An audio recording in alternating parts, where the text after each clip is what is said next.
tenemos a Javier del Castillo, que es licenciado y doctor en física por la Universidad de La Laguna.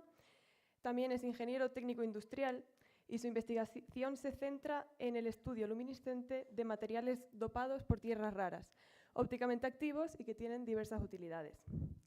To begin with the presentations, today we have with us Javier del Castillo, who is here to talk us about tricks for illuminating a career path. Un fuerte aplauso, gracias.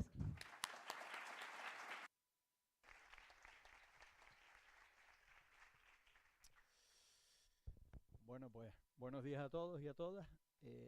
Me voy a mantener en español hasta que igual hable en inglés algo, pero agradecer en primer lugar a la organización del Congreso por invitarme, por darme la oportunidad de ser el primero que les cuenta cosas. Y lo que les quiero contar tiene que ver con cuánto importa un título, pero antes de eso quiero incidir en dos casualidades que se dan en estos días.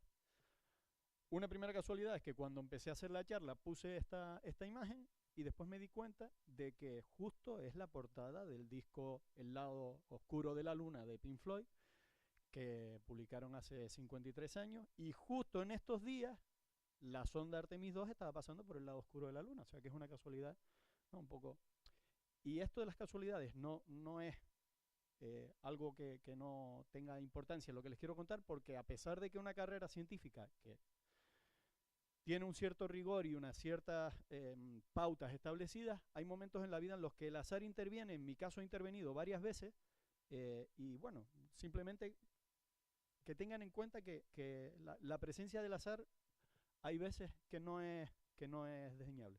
Entonces, desde el punto de vista de un congreso, yo un congreso lo veo como un festival de rock, donde hay grandes primeros espadas, ¿no? Y después estamos los teloneros. Y a pesar de que eso pueda parecer que nos minusvaloramos, piensen que la ciencia puntera se construye a base de escalones de ciencia básica. Entonces, para que haya IPs de grupos, para que haya premios Nobel, para que haya gente que consiga proyectos de investigación de 2 millones de euros en el consorcio europeo, hace falta mucha gente que ponga las manos y que trabaje y que eche horas y compromiso para que los objetivos que se pretenden obtener y los paquetes de trabajo a desarrollar se lleven a cabo. ¿De acuerdo? Entonces, les quisiera plantear una primera pregunta, que es ¿qué destino desean ustedes? Y si el destino que desean existe ya.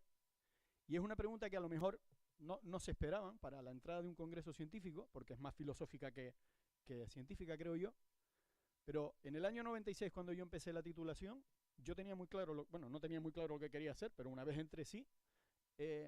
Pero si en el año 96 un compañero o compañera mío hubiera entrado y hubiera dicho quiero ser community manager, eso no hubiera podido suceder porque esa profesión no existía. Entonces, estamos en un momento en el que es importante formarse, pero no se sabe para qué. Pero se sabe que es importante formarse. Y esto no es una opinión que yo tenga, esto está avalado en datos. Miren, esto es la distribución de gente ocupada en España, en la EPA, en la encuesta de población activa en 2023, pero el gráfico se mantiene.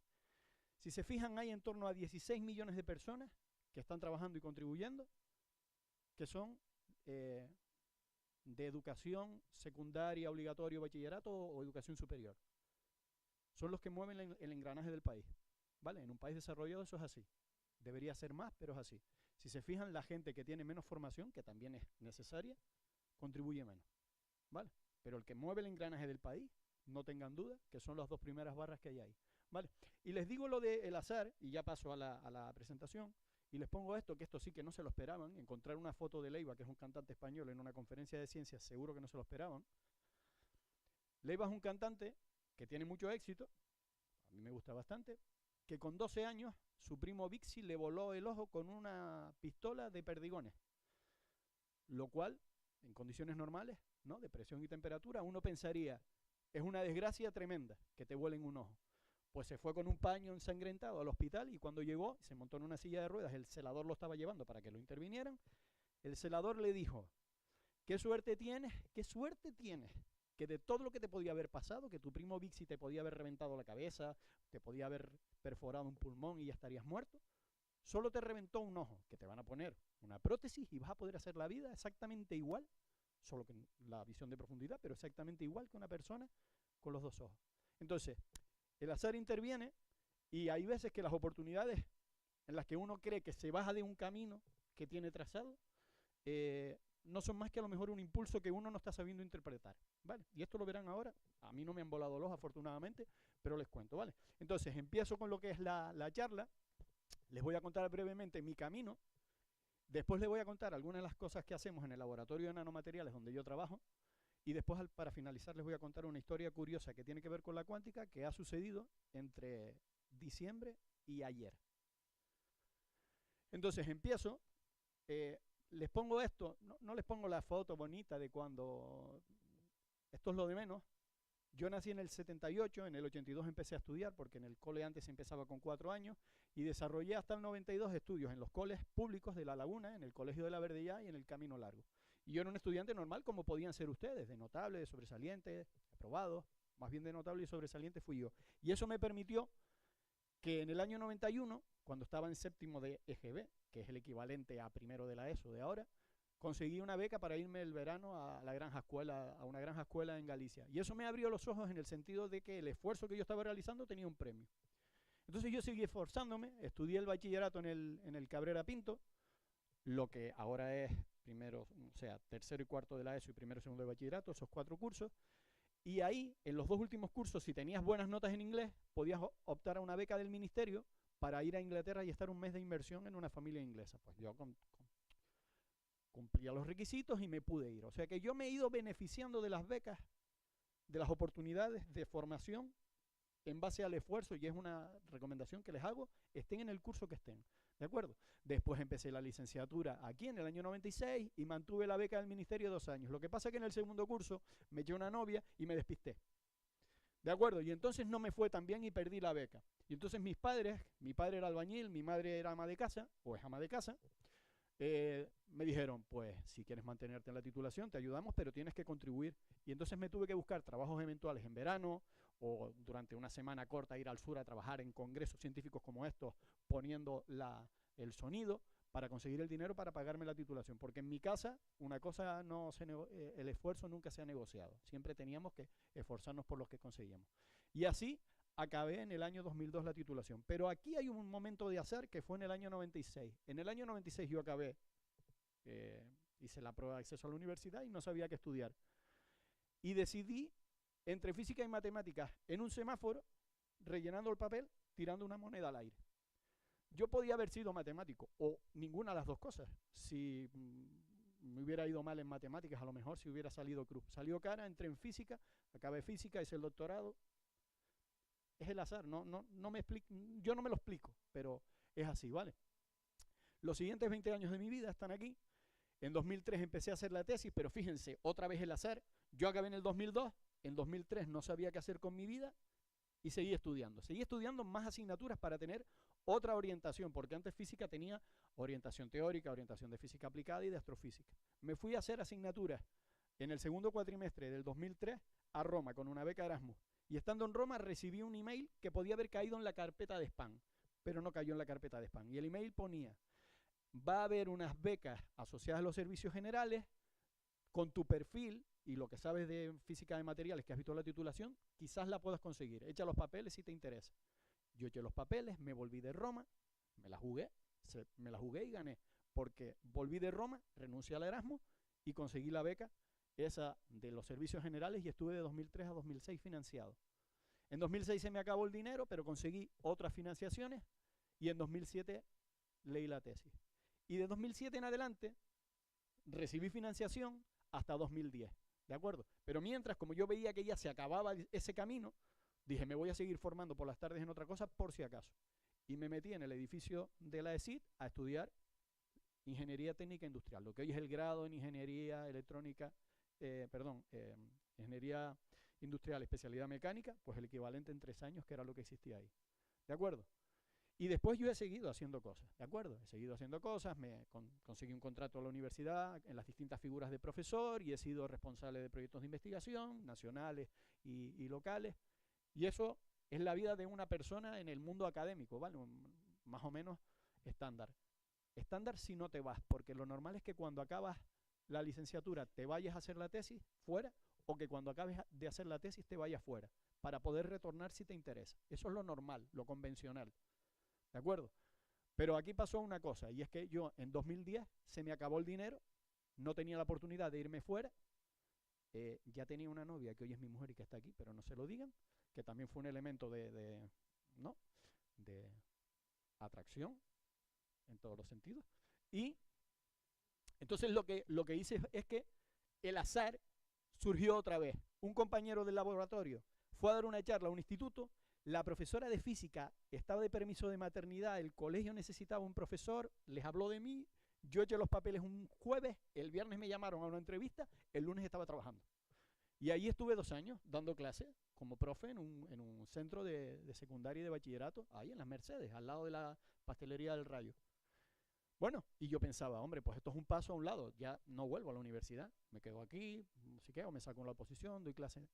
Pero cuando salió la oportunidad de presentarme a una plaza como profesor en 2012, el tener esta experiencia profesional dando clases me ayudó, me empujó, junto con el ser ingeniero industrial también, para dar clases en ingeniería, me ayudó, me empujó. Así que a veces dar un paso a un lado o un paso atrás, o que te vuelen un ojo, es una oportunidad, aunque tú no lo veas, para seguir por el camino. Y también hay otro elemento aquí, ¿no? Que es que aunque haya hecho ese camino, yo les recomiendo que si entran en el mundo académico realicen estancias. Yo he realizado varias estancias pre y postdoctorales. Una estancia es una oportunidad de visitar un sitio en el que aprender lo que hacen y traértelo a casa. Mejor o peor, pero traértelo a casa. Esa tecnología no la traes si no vas y la conoces. No, por mucho que la leas, no te la traes. ¿Vale? Bueno, pues todo eso se combina con que en el 12 y en el 15 nacen mis hijos. Esta foto no está actualizada porque mi hija tiene 13 años ahora y sus fotos actualizadas están en su perfil de TikTok y no me las deja poner aquí, pero estas son las fotos de mis niños, de Diego y de Paula, ¿vale? Entonces todo eso lo tienes que combinar cuando vas avanzando en tu desarrollo profesional. Todo ese trabajo ha dado lugar a publicar artículos científicos en revistas, donde uno publica su investigación y tiene más o menos impacto en función de la cantidad de gente que lee las revistas, y te permite viajar por el mundo y visitar congresos y ciudades y establecer colaboraciones y convenios para después mandar estudiantes o ir tú, ¿de acuerdo? Eso es la vida universitaria, ¿vale? Eso es un poco el camino que yo he hecho para llegar hasta aquí. Y ahora les voy a contar algunas pinceladas de lo que está detrás de las carátulas de las revistas, algunas de ellas, ¿vale? Entonces, les voy a contar lo que hacemos en lo que he puesto ahí en plan simpático, el parque de atracciones. Lo he dividido en 2 partes, una parte pre y postdoctoral, pero donde se agrupan materiales luminiscentes preparados por una técnica de síntesis que ahora les cuento, que es la técnica Sol-Gel, y una etapa que he llamado de investigación senior, en la que he englobado materiales preparados por otro procedimiento que se llama solvotermal. Yo les voy a ir contando despacio, pero antes necesito un par de conceptos previos, ¿vale? Entonces, estas son las 2 grandes familias de materiales que nosotros estudiamos en el laboratorio. Unos materiales son vitrocerámicos preparados por una técnica que se llama Sol-Gel. La idea es preparar nanopartículas o semiconductoras o de fluoruros que estén dopadas con iones de tierras raras. Esos iones de tierras raras son los que van a provocar la luminiscencia que nosotros estudiamos. Y una segunda familia de materiales que son las nanopartículas aislantes de fluoruro, que se preparan por otro procedimiento solvotermal, también dopadas con iones de tierras raras. En el primer caso lo que hacemos es, y de hecho hay alumnos de iniciación de la actividad investigadora que lo han hecho con nosotros, y hay alumnos de estudiantes de grado y de máster y de doctorado que lo hacen con nosotros. Se prepara una síntesis, se preparan disoluciones a temperatura ambiente bajo campana, donde se producen reacciones de hidrólisis y policondensación. Al final lo que obtenemos es una mezcla líquida que encapsulamos en una estufa durante 6 o 7 semanas a 35 grados, y lo que obtenemos es una moneda transparente, un vidrio transparente del tamaño de 1 euro. En ese vidrio transparente están las nanopartículas, están los iones de tierras raras colocados por ahí, y además están las sustancias que son las precursoras de que aparezcan los cristalitos, los entornos cristalinos, pero aún no lo están. Cuando tratamos térmicamente este material es cuando aparecen los cristalitos, ¿de acuerdo? Entonces un vitrocerámico es un material en el que hay 2 zonas perfectamente diferenciadas. Una zona cristalina ordenada, ¿de acuerdo? Distribuida homogéneamente, y el resto es una red de óxido de silicio, en nuestro caso tridimensional, ¿de acuerdo? Que lo envuelve, que le da una robustez mecánica, química y térmica, ¿vale? Entonces, cuando nosotros irradiamos nuestro material, los iones de tierras raras emiten, pero emiten de forma diferente si están en el entorno nanocristalino o están fuera. Y ese es el juego en el que nosotros nos metemos cuando estudiamos los vitrocerámicos. Una imagen de microscopía electrónica de este material es eso, ¿de acuerdo? Es el fondo que ven, que parece el ruido blanco de la tele, es el óxido de silicio, y embutidas ahí están las nanoparticulitas, ¿de acuerdo? Y los iones de tierras raras están dentro y fuera. Esto, a mis hijos yo se los explico como una chipajoy. ¿Qué haces, papi? ¿Hoy qué hiciste? Hoy hice una chipajoy. Hice un nanocristal, muchos nanocristales embebidos en el óxido de silicio, ¿vale? Muchas virutitas de chocolate embebidas en un bizcocho, ¿vale? Y ellos lo entienden. Bueno, y por otro lado está el procedimiento solvotermal, en el que lo que hacemos es que preparamos también disoluciones a temperatura ambiente y generamos un oleato de sodio, de potasio, de lo que consideremos, y los precursores del cristal que queremos formar y de las tierras raras con las que queremos dopar. Y esas disoluciones las incluimos dentro de un autoclave, que es este recipiente, ¿de acuerdo? Es un recipiente hermético que se mete en un horno entre 150 y 250 grados, en ese rango de temperatura, y se consiguen condiciones de alta temperatura y alta presión, ¿vale? Es como si fuera una olla, como si estuvieran haciendo cocinar a alta temperatura y a alta presión, solo que aquí no hay ningún pitorro por el que se despresurice el crecimiento, ¿vale? Una vez tenemos el crecimiento, sacamos el autoclave, lo dejamos enfriar, las partículas las ponemos en un tubo de ensayo que gira en una centrífuga y las decantamos y las secamos y las separamos. Aquí tienen, por ejemplo, unas imágenes de unas nanoparticulillas nuestras, donde se ve incluso las distancias interatómicas de los átomos de los cristalitos, ¿vale? Entonces, esos cristales, tanto en un caso como con otro, se busca aumentar la eficiencia en la luminiscencia, que brillen y que emitan mucho. Entonces, en el caso de los cristales que están basados en fluoruros, que son aislantes, tienen una baja energía fonónica, es decir, que cuando nosotros irradiemos el material, lo que emita se va a perder poco a través de la red cristalina, y además tienen una alta solubilidad para los iones lantánidos, es decir, los iones lantánidos entran con mucha facilidad en los cristalitos. Por otro lado, los nanocristales semiconductores, en el caso de los vitrocerámicos, aparecen efectos de confinamiento cuántico y hay transferencia del semiconductor a los iones de tierras raras. Por contra, hay poquitos iones de tierras raras que entran en los cristales, pero como transfieren muy bien, pues una cosa se compensa con la otra, ¿vale? Entonces, ¿qué son las tierras raras? ¿O para qué usamos las tierras raras? ¿O por qué? Bueno, pues son esos elementos que tienen ahí, que habitualmente aparecen, esto yo creo que lo saben, aparecen en la parte inferior de la tabla periódica, comparten la misma estructura atómica, tienen un enorme parecido químico, tienen la capa 4F incompleta y eso les da unas ciertas propiedades paramagnéticas, tienen un diagrama de niveles complejo, después lo verán, y permite su interacción, ese diagrama de niveles, su interacción con la radiación ultravioleta, visible e infrarroja, dando emisiones en esos rangos de interés, pues, para distintas aplicaciones. Entonces, nosotros lo que hacemos es estudiar cómo emiten los iones de tierras raras. Lo habitual es excitar el material y que el material dé una emisión de energía menor, es un proceso convencional que se llama downshifting, pero después estudiamos también procesos un poco más inesperados, que son los que se llaman conversión ascendente de energía o upconversion en inglés. Estos procesos, por ejemplo, que es absorción de estados excitados, un ion absorbe 2 fotones de baja energía para dar un fotón de mayor energía. En la transferencia de energía entre dos iones colaboran absorbiendo cada uno un fotón de energía menor y colaboran para generar una emisión más intensa, ¿vale?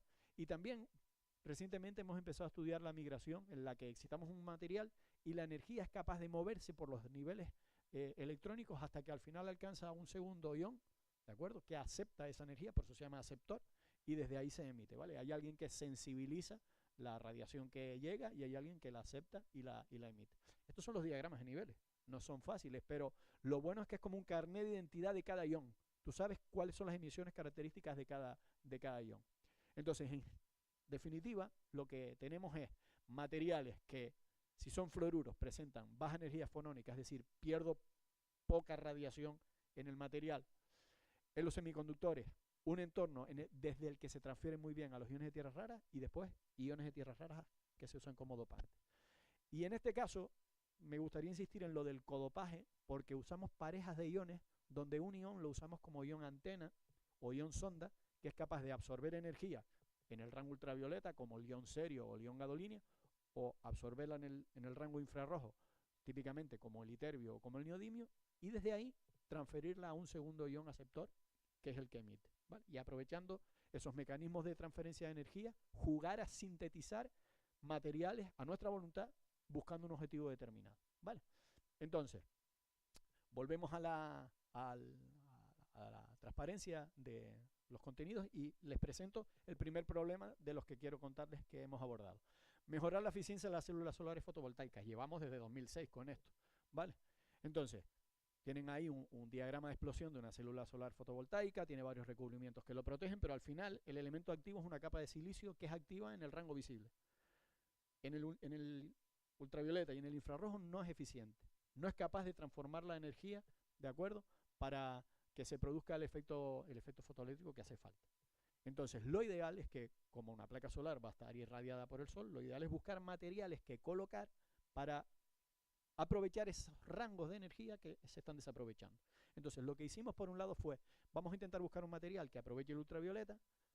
Entonces tenemos un material que desarrollamos en mi tesis, que es un vitrocerámico que tiene óxido de estaño, que es un semiconductor de banda ancha que absorbe en el ultravioleta, tiene una banda ancha en el ultravioleta, todos esos puntitos de colores son regiones donde se puede excitar, y si excitas ahí, el material te devuelve una radiación, que es lo que tienen en la figura grande, en el rango naranja-rojo, que es donde el silicio aprovecha la energía. O sea que tenemos un material que, digamos, resuelve la parte de abajo del problema. La mitad del problema está resuelto.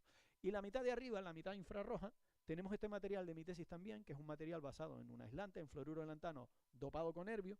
El herbio por sí solo es capaz de coger energía en el infrarrojo y mediante absorciones secuenciales de esos pequeños fotones infrarrojos generar emisiones azules, verdes o rojas. O sea que tenemos, digamos, el problema resuelto a trozos, ¿no? Tenemos la parte ultravioleta resuelta con el estaño más el europio, la parte de arriba resuelta con el fluoruro de lantano con herbio. Lo ideal sería no tener que tener no tener que sintetizar dos materiales diferentes para resolver el problema. Lo ideal sería tener uno. Y eso no siempre es sencillo, pero en nuestro caso pudimos hacerlo. Y preparamos un vitrocerámico que tuviera los dos cristales embebidos dentro de la matriz de óxido de silicio. Es como si tuvieran una chipajoy con chocolate y con pasas. Dos cristales diferentes, ¿de acuerdo? Los iones dopantes aleatoriamente distribuidos, ¿de acuerdo? Los mecanismos de transferencia que hemos visto funcionan también aquí y dan lugar a emisiones. Si voy excitando la banda del estaño, emisiones muy resueltas. Si excito al europio directamente, que lo puedo hacer, también otras emisiones que me identifican dónde está el europio en cada caso, menos resueltas o con relaciones de intensidades diferentes. Y si excito usando fotones infrarrojos, también consigo radiación. Así que este problema, en principio, lo tenemos resuelto. El problema de aumentar la eficiencia, ¿de acuerdo?, a base de un material que combine, ¿no?, ese aprovechamiento de esas dos regiones del espacio. Déjenme ver cómo voy. ¿Vale? Entonces, otro aspecto interesante que me parece que les puedo contar es el uso de nanomateriales para iluminación. ¿Vale? Entonces, ¿por qué meternos en iluminación? Me voy a poner un rato por aquí ahora. ¿Por qué meternos en iluminación? Bueno, se sabe que va a haber un aumento de en torno al 30% del consumo energético en los próximos 30 años. ¿De acuerdo? Eso, entre otras cosas, es porque en 2040 va a haber 1.700 millones de personas más. Hay gente que está muy animada, los españoles no tanto, pero hay gente que está muy animada en que sigamos aumentando la población. Y eso va a generar un aumento de la economía global y de la demanda energética. Y si uno hace una foto de cómo es la demanda energética, lo que obtiene es esto. Que hay en torno a un 20% de la demanda energética que tiene que ver con la iluminación. Y la iluminación es importante para todos nosotros. Para, digamos, el mundo avanzado es muy importante. Entonces parece que es interesante meternos ahí. Si sacamos una foto de cómo ha variado el uso de los elementos de iluminación en el último siglo, tenemos esto, que tiene que ver básicamente con cómo de eficaz es nuestra fuente de luz, o sea, cuántos lúmenes genera por vatio que consume. Y desde finales del 19, desde la patente de la bombilla de Edison, incandescente en 1880 o por ahí, hasta prácticamente finales del 2000, la bombilla incandescente sobrevivió, hasta que en 2007 la Unión Europea dijo se deja de fabricar la bombilla incandescente. Se acabó esto. Y se ha ido sustituyendo por otras tecnologías, los halógenos, los tubos fluorescentes. Lo que pasa es que tienen problemas porque los fluorescentes contienen mercurio, que es tóxico, etc. Entonces, a partir de finales de los 90 y de principios de los 2000, se desarrolla la tecnología LED. ¿De acuerdo? Y la tecnología LED se prevé que en 2030 se haya comido el mercado. En 2030 prácticamente el 90% de la iluminación que vamos a usar es LED. Claro, una bombilla LED trata de simular el sol. Esta es la curva de radiación del Sol, que tiene todos los colores y por eso vemos un blanco. Cuando miramos al Sol vemos un blanco que contiene todas las componentes. Pero la curva de un LED es así, donde falta la componente roja. Por eso muchas veces cuando van a un set de maquillaje y ven las bombillas muy blancas, es lo que se llama un blanco frío, porque le falta la componente cálida, el rojo. ¿De acuerdo? Cuando encienden, por ejemplo, la luz del baño y ven que enciende un blanco que no es cálido, es porque le falta esa componente. Así que es interesante buscar materiales que tengan las tres componentes, más allá de buscar un material que tenga el rojo que le falta al LED, que también lo hemos hecho. Vale, entonces aquí tengo dos cosas que contarles. Una primera respuesta que dimos fue un material basado en fluoruro de lantano, como el de antes, pero con 3 iones que absorbe el iterbio y cede la energía a 2 iones diferentes, al herbio y al tulio, se reparten la energía entre ellos y generan los 3 colores primarios balanceados. Y esto da la luz blanca.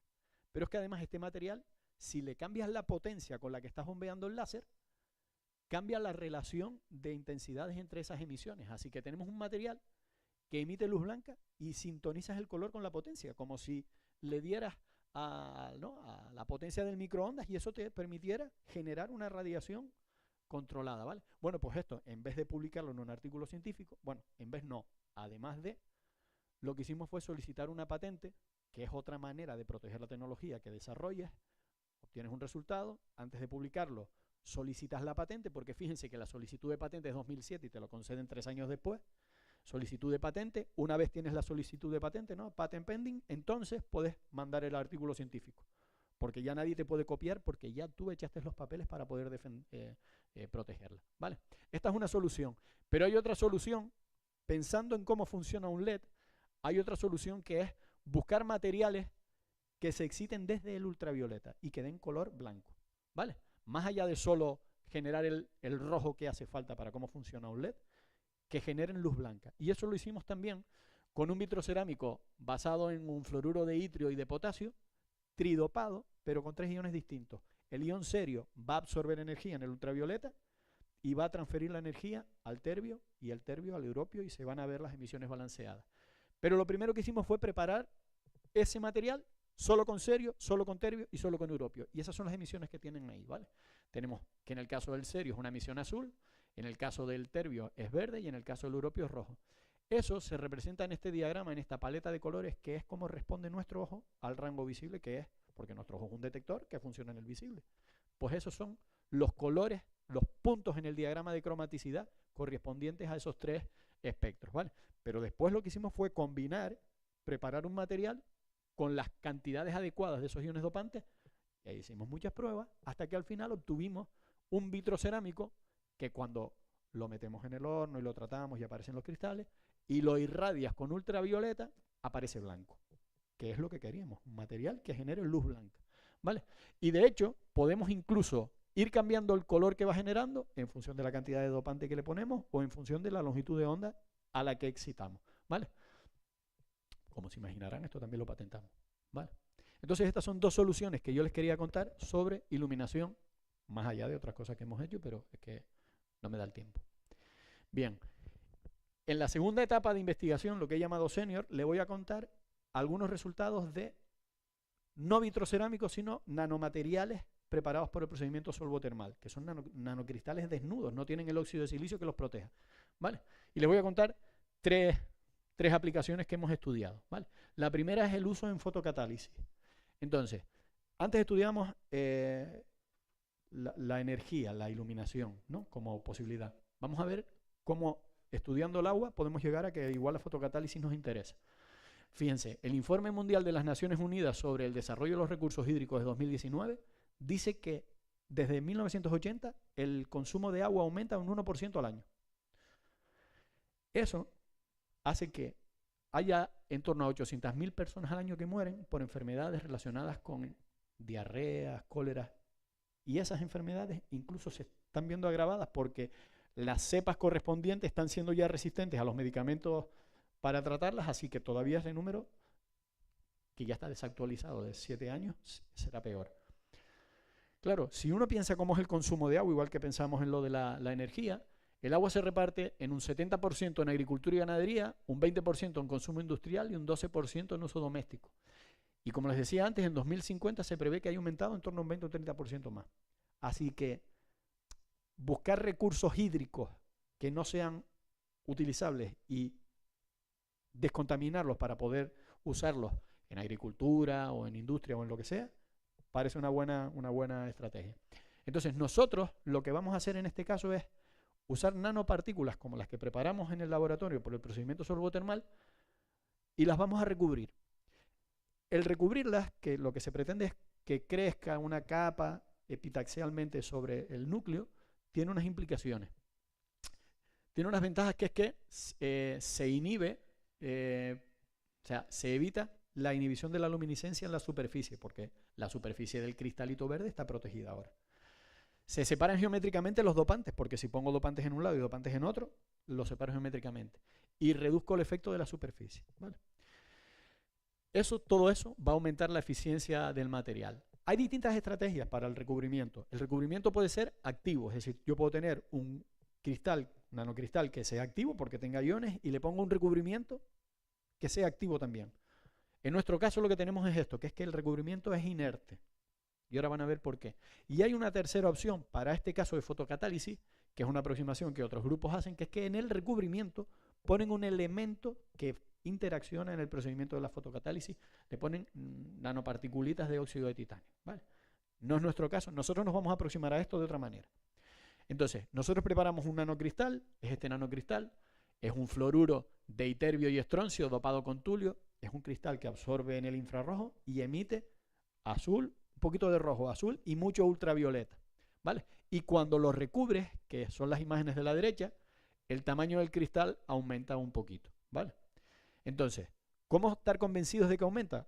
Le hacemos el estudio luminiscente, lo excitamos y comparamos la curva negra, que es la emisión del material sin recubrir, con la curva roja, que es la emisión del material recubierto. Aumenta en un factor 5 aproximadamente.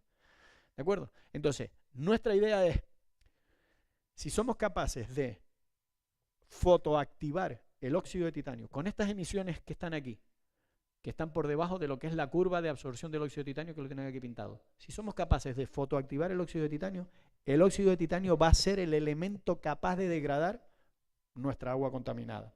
Entonces, lo que vamos a hacer en nuestro caso, lo que hicimos en nuestro caso fue lo siguiente. Tienen, en esta capsulita interior, tenemos nuestras nanoparticulitas, ¿vale? Que irradiamos con infrarrojo y emiten la curva esta roja que tienen puesta aquí. Y ese crisolillo, esa capsulilla, la colocamos dentro de una cubeta en la que pusimos partículas de óxido de titanio dispersas en un modelo de sustancia que es el azul de metileno, que viene a ser la simulación de lo que sería el agua contaminada. Entonces lo que hicimos fue ver cómo cambiaba la curva del azul de metileno a medida que irradiábamos nuestro material.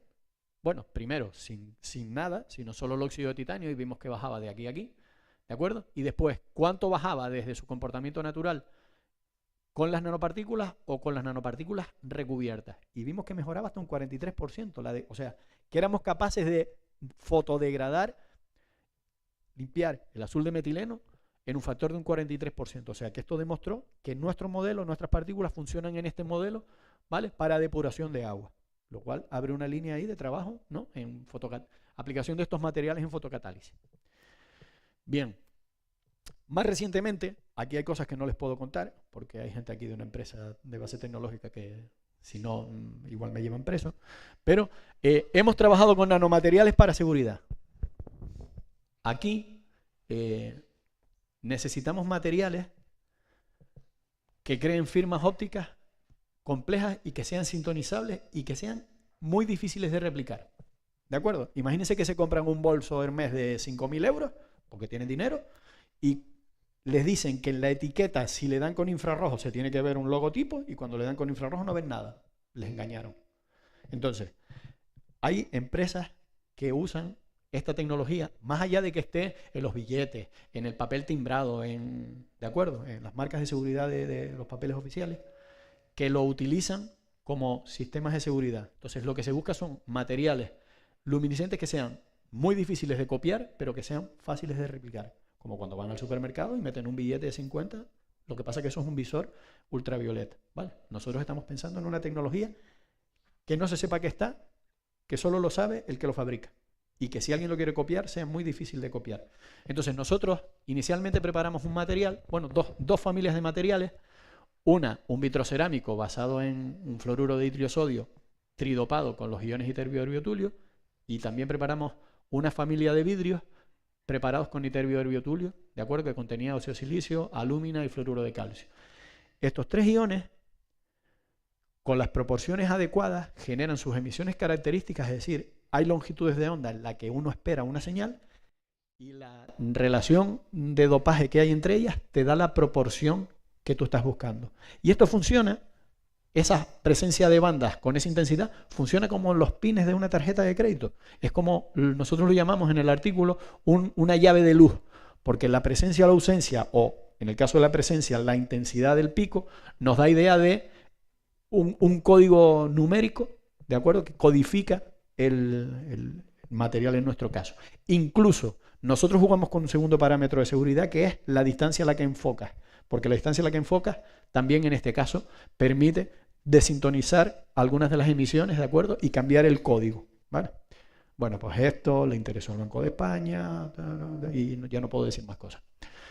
Y por último, antes de pasar al fuego artificial, quisiera contarles una colaboración que tenemos con un grupo del Instituto de Tecnología Biomédica, en el que estamos intentando emplear nanomateriales luminiscentes para diagnóstico genético. Esto es una cosa un poco exótica que no tiene mucho que ver con lo anterior, ¿vale? Entonces, estamos intentando estudiar el uso de estas partículas como elemento para diagnosticar la presencia de una enfermedad rara, que es el síndrome de X frágil. Síndrome de X frágil es una enfermedad que presenta como sintomatología, pues, disfunción cognitiva, como retraso en el aprendizaje del lenguaje, dificultad de aprendizaje, diversidad intelectual, anomalías físicas como la caricatura que muestro aquí, y problemas de comportamiento como ansiedad, hiperactividad, ¿de acuerdo?, y algunos déficits neurológicos. Genéticamente procede de que hay una proteína que no se está expresando suficientemente bien. Para recordarles, porque si están en cuarto de titulación, por ejemplo, hace mucho tiempo que no ven biología, para recordarle cómo se sintetiza una proteína, hay que pensar que las proteínas se sintetizan porque hay alguien que ordena que se sinteticen, que son los genes, y los genes están dentro del núcleo, ¿de acuerdo?, en el ADN. Entonces el ADN es una doble hélice que hay que desdoblar, hay que desenhebrar, y el ARN mensajero tiene que llevar esa información del dentro del núcleo al entorno citoplasmático, donde se ordena que aparezca la proteína, ¿de acuerdo? Entonces, en nuestro caso, la proteína, que se llama FMRP, se sintetiza porque hay un gen que se llama FMR1, que es el que da esa orden. Y el problema está en que en este gen hay unos tripletes que, según la cantidad de tripletes que haya, la enfermedad se expresa o no, ¿vale? Entonces, en el par 23 de los cromosomas, las chicas tienen XX, los chicos tienen XY. En el cromosoma X, en el bastón largo del cromosoma X, en esta zona de aquí, es donde se localiza el gen FMR1. Entonces, si la repetición citosina, guanina, ¿se acuerdan de las bases nitrogenadas? Si la repetición CGG se repite menos de 45 veces, la proteína se va a sintetizar bien y no se va a expresar la enfermedad. Si la proteína se repite más de 200 veces, perdón, si la repetición CGG se repite más de 200 veces, la proteína no se va a sintetizar bien y entonces van a aparecer los síntomas que les puse antes. Y en el rango intermedio es lo que se llama estado de permutación, puede aparecer o puede no aparecer. Entonces lo ideal es tener una herramienta de diagnóstico para saber si esto es así. Igual que cuando a un bebé le haces la prueba de talón para saber si tiene algún tipo de problema, pues lo mismo, ¿vale? Entonces, es una enfermedad rara. La prevalencia a nivel mundial es de 1 en 4.000 en hombres y de 1 en 6.000 en mujeres. En Canarias tenemos 11 casos diagnosticados, 8 en hombres y 3 en mujeres. Ayer me dio por buscar la población en Canarias, 2.270.000. Entonces, claro, si hay 11 casos en 2.200.000, estamos en 1 entre 200.000. Entonces estamos 2 órdenes de magnitud subestimando esta enfermedad, que es rara pero no es tan rara, ¿vale? Bueno, entonces, si cogemos, el genoma humano está codificado desde hace mucho tiempo, ¿no? Entonces, si sacamos el gen que nos interesa, el FMR1, que mide 40.000 pares de bases, y vamos a buscar la zona donde está esa repetición CGG, pues Hay herramientas de edición genética, de hecho son por las que les dieron el Nobel en 2020 a Charpentier y a Dubna, que se llama la técnica CRISPR, ¿de acuerdo? Hay un investigador de Alicante, Francis Mojica, que también está, de hecho es el precursor de esto. Pues con esa herramienta de edición genética se puede cortar el trozo dentro del gen que es el que nos interesa medir para saber qué longitud tiene, si menos de 45 o más de 200 y algo. ¿Vale? Entonces, ¿dónde intervienen nuestras nanopartículas? Nosotros tenemos nuestras nanopartículas, en este caso son estas de aquí, de fluoruro de gadolinio con sodio dopadas con iterbioherbio. Y lo que se hace es, esas nanopartículas las hacemos nosotros, se las damos a la gente del ITB, al grupo que coordina mi mujer, y ellos decoran las nanopartículas con cadenas de ADN, ¿de acuerdo? En el borde de las nanopartículas hay unas cadenas de oleico, se sustituyen los oleicos por esas cadenas de ADN que se enganchan a las nanopartículas con grupos fosfatos, y esas cadenas puestas ahí de ADN son las que van a ser utilizadas como ion sonda. Entonces lo que se hace a continuación es, en una cubeta de electroforesis se genera un gel, ¿de acuerdo? En el que se hacen unos agujeros, se llaman pocillos, y en esos agujeros se colocan esas nanopartículas y se colocan los trocitos que cortamos antes por edición genética con CRISPR, se colocan ahí, ¿vale? Para ver cuánto se pegan y qué sucede. Y a continuación, entre un lado y el otro, se establece una diferencia de voltaje, ¿de acuerdo? Y se produce un desplazamiento de las bandas, se produce lo que se llama que las bandas corren y aparece esto que tenemos aquí. Esto que tenemos aquí es un marcador comercial que en función de la posición de las bandas nos dice cuántos nucleótidos hay, cuántas repeticiones en este caso de CGGs tenemos, si tenemos 50 o 100 o 200 o más.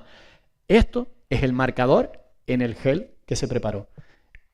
Este es el diagnóstico de mi mujer y de una compañera de laboratorio, que están por debajo de 50, que como recordarán antes, que la enfermedad no se expresa. Lo cual yo ya tenía claro, porque no le había visto síntomas, pero bueno, tenemos una prueba de chequeo aquí, ¿vale? Entonces esto es un nuevo camino en el que estamos metiéndonos ahora. Hay elementos aquí que no les puedo contar con mucho detalle porque igual hay cosas que se pretende patentar y no podemos contarles, pero bueno, más o menos el estado está aquí.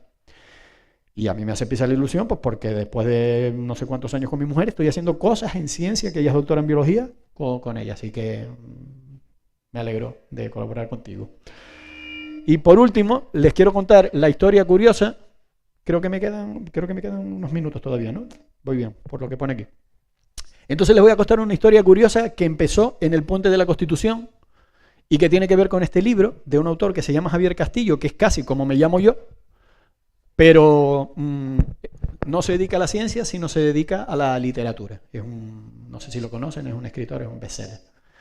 Bueno, pues yo estaba leyéndome el libro, el último libro, que es este, El susurro del fuego, en el Puente de la Constitución, y el libro va de dos hermanos, que una está haciendo la tesis en astrofísica en La Laguna, y el hermano es matemático en Madrid, y bueno, no les cuento más, pero está guapo el libro, se los recomiendo. Y como se describe también la isla, me vine arriba y le mandé un email a Javier Castillo. Y le mandé este email. Buenas tardes, me llamo Javier del Castillo, fui estudiante de física, ahora soy profesor, Estoy leyendo El susurro del fuego aprovechando el puente y no puedo sentirme más conectado. Además, siendo de La Laguna, el retrato que se hace desde Tenerife me tiene atrapado. Bueno, un poco de adulación. Y después le puse, quería agradecer al autor el transportarme a un lugar donde ni el tiempo ni el espacio importen. Siendo físico es mucho decir. Saludos. Y yo pensé, no me va a responder ni loco.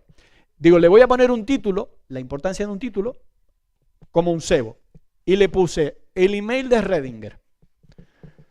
Fíjense, 7 de diciembre, 7 de la tarde. Y yo estaba leyendo. Y a las 9 menos 20 me suena el móvil. Bueno, imagínense, yo parecía un niño del Día de Reyes, ¿no? Muchas gracias. Y me pone, mientras no abriese tu correo, tu mensaje existía y no existía al mismo tiempo, sonrisita. Ojalá te guste el viaje al susurro, cuando terminas opine tal cual. Les pongo aquí lo de los platos están rotos y no rotos a la vez, ¿no? Bueno, pues esto sucede, ¿no? Bueno, yo me quedo muy contento. Pasa la Navidad, pasa no sé qué. Empiezan a colaborar los chicos de iniciación de la actividad investigadora conmigo y me proponen participar en el congreso. Y digo, voy a intentar, ya que me pegué el perro la primera vez, contactar otra vez a ver si les puede mandar algún tipo de mensaje. Y le escribo este mensaje el 4 de marzo, hace un mes. Hace unos meses me leí tu libro, sorprendentemente me respondiste. Después de Semana Santa, los alumnos organizan un congreso donde traen a ponentes prestigiosos, premios Nobel. Este año me han puesto a mí a dar una charla. Como gran tenedor del síndrome del impostor, llevo tiempo dándole vueltas a que esta gente sea más creativa, tengan un posible futuro profesional más allá de investigación pura, dando clases, que son las dos salidas profesionales más convencionales. Me gustaría pensar que les puedo dar una charla motivacional, donde desde mi experiencia les diga que se puede desarrollar la creatividad, tocando un instrumento, escribiendo. Es en esa parte en la que me gustaría contar con mi escritor, a quien dirijo estas palabras, para ver, adulación, un abrazo. 4 de marzo, pensaba que no me iba a responder. 5 de marzo, si te viene bien te mando un vídeo final para esta charla. Yo diciendo, pues voy a poner un fuego artificial aquí, va a quedar genial. 5 de marzo, hace un mes. Le respondo, genial, lo espero. Empieza a pasar el tiempo, una semana, 2 semanas, no llega el vídeo. Mail sin respuestas el 16 de marzo, el 29 de marzo, ya en Semana Santa, el lunes o el martes de Semana Santa. Digo, no me va a responder, no me va a responder. Situaciones urgentes, medidas urgentes. Abro el correo, abro el móvil, me meto en el perfil de Instagram y le escribo por Instagram. Buenas tardes, soy Javier del Castillo, profe de física. Estoy pendiente de un vídeo de motivacional que quedaste en enviarme. Lo necesito para antes de este jueves. 460.000 seguidores. Pues pensé que no me iba a responder. Me responde el nota.